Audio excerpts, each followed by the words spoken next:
All right, so I'm going to quickly show you how to install this third row vent replacement.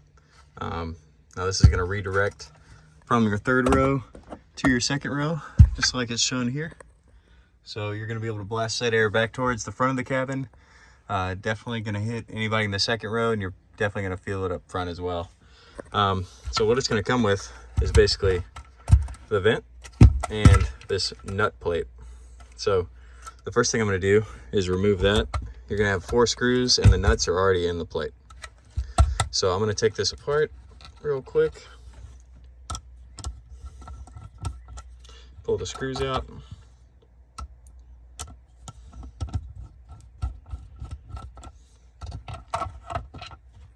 And pull this screw out.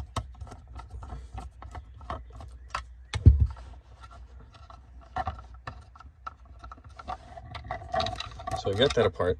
Now what you're going to do is inserting this kind of behind your headliner. It's going to sit like that, but behind your headliner. And this is going to sandwich your headliner between this plate and your vent to hold this all in place. Now I will say that once you take these vents out, you're probably not going to be able to get them back in without dropping the headliner. And that's your OEM vents. As you can see, there's 4 slots here, and there's actually screws on the back of these plates, really flimsy screws, but it looks like they were installed when the headliner was down. So basically they put this plate up and then they screwed in from the back, which would be really nice to do on this design, but I don't think anybody wants to drop their headliner because that involves, you know, taking everything down around the top of the vehicle. So what I do, your vent, you know, if you have one, that's cool, but most of them kind of fall out and rattle around. But basically you just want to pry this piece out. I don't have a pry tool with me right now, but I do have this kind of tire tool actually for bicycles, and I'm just going to use that to kind of get up under this plate and just kind of pop it out. Set the camera down.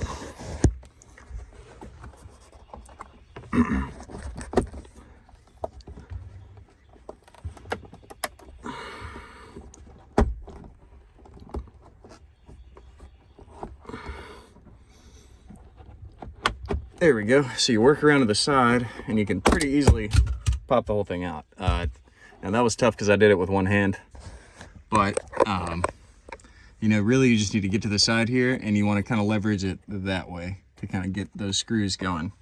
But if you look at the back of this, you know, there's just those 4 screws and they all even look kind of bent. I mean, they're really tiny screws. So with that being said, now we're going to slide this in this orientation. You see we have these nubs here. So this nub is going to butt up with this kind of piece right here, these 2 little prongs sticking out, and that's just going to keep us from sliding back too far into the headliner. But there is some finagling here because you actually have to slide this up underneath here. So I'm going to set the camera down and hopefully you guys will be able to see this. There we go. So I'm just going to slide this in. I'm going to pull this down some. Let's see. And you do kind of have to brute force your way in there. And we're gonna have to slide this past where it needs to be. Just like that. All right, so we are back behind the headliner. Now we need to slide forward. There we go. Sorry. So this is what you're aiming for here. So you want all your screw holes to be in those little slots. I know that took a little bit of brute force, but once you're there, you've got that. Now, this is still kind of a little tough to line all these screws up because we're just going to hold this up and hope that the screws line up. So you want to land one on a corner and then land one on the other corner to make this kind of easy on you. So I will try and do that real quick as well. Sorry, I know this video is not the best angle. Let's see, maybe I could do this. There we go. So now I'm just going to take one of my screws in my vent replacement.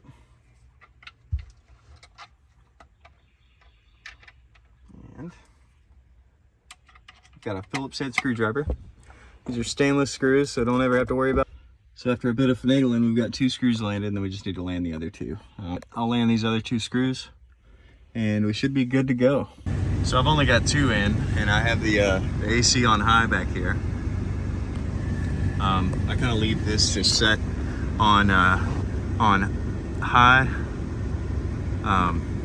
and this setting will blow these vents. And if we put that on high there, yep, mine is not lighting up for whatever reason.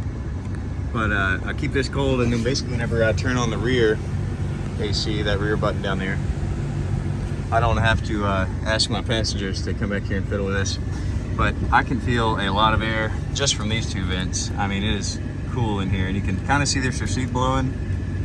It's not the best indicator, but it's really dispersing from, you know, I'd say it's almost like maybe 90 degrees here. So from this way to this way, we're getting a really wide spread of air. And I mean, once I put the third one in, I think there's just gonna be a ton of air coming back up towards the front. So if you have any questions, concerns about the installation, just feel free to reach out at any time. And we are always here to help. I really appreciate everybody's support.